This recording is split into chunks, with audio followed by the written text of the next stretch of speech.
আমাকে এক বোন প্রশ্ন করলো, জামশেদ ভাই, তিনি লিখলেন। আমি ওনার প্রশ্ন দেখে বড় হতবাক ছিলাম। আমি কম্পিত ছিলাম, আমি আতঙ্কিত ছিলাম যে আমাদের দিনের নলেজ কোথায়। বলল যে আমি খুব পর্দাশীল, আমি কখনোই কোনো ছেলের সাথে রিলেশনে যাইনি। এক পর্যায়ে ফেসবুকে আমার কাছে একটা অ্যাড আসে, ছেলের প্রোফাইল, ছেলে হাফেজ এবং আলেম। আমি হাফেজ এবং আলেম দেখে ছেলেটাকে আমি অ্যাড করলাম। ছেলেটা আমাকে মেসেজ দিল, দু একটা মেসেজের রিপ্লাই করলাম। হাফেজ আর আলেম দেখে আমি তার সাথে চ্যাটে লিপ্ত হলাম। এক পর্যায়ে ছেলেটা ওই মহিলার ইনবক্সে লেখালেখি করে, কান্নাকাটি করে কথা বলার জন্য টুকিটাকি মোবাইলে কথাও বললাম। ছেলেটা বলল যে আমি খুব পর্দাশীল, সে আলেম, সে হাফেজ, সে আমাকে পছন্দ করে ফেলেছে, সে আমাকে ছাড়া বিয়ে করবে না। আমি ছেলেটাকে বললাম যে আপনি একজন হাফেজ, আপনি একজন আলেম, আপনি আমার চাইতে বেশি জানার কথা।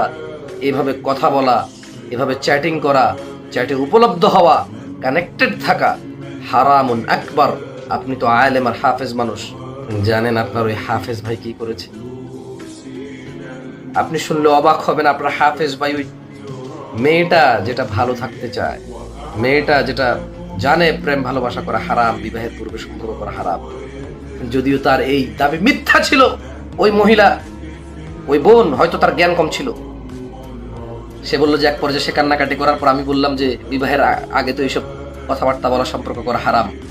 তা হাফেজ আর আলেমে কি সমাধান দিয়েছে শুনবেন? ওয়াল্লাহি এরকম লাখো লাখো হাফেজে ফেসবুকে পড়ে আছে।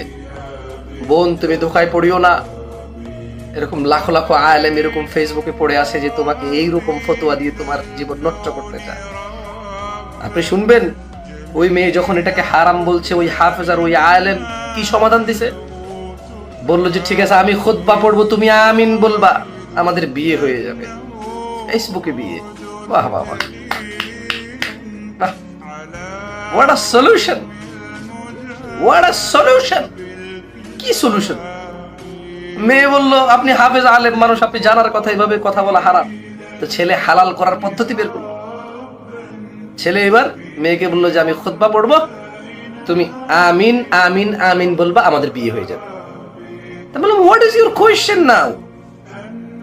আমি মহিলাকে লিখলাম যে হোয়াট ইজ ইউর কোয়েশ্চেন, তোমার প্রশ্ন কি? বললো যে শেখ, আমি আপনার কয়েকটা লেকচার শুনেছি, আমি এখন খুবই আতঙ্কিত, আমি খুবই লজ্জিত, আমি ভীষণ ভীতু, আমার দ্বারা যে অন্যায় হয়ে গেছে, আমি কি করবো আমি বুঝতেছি না।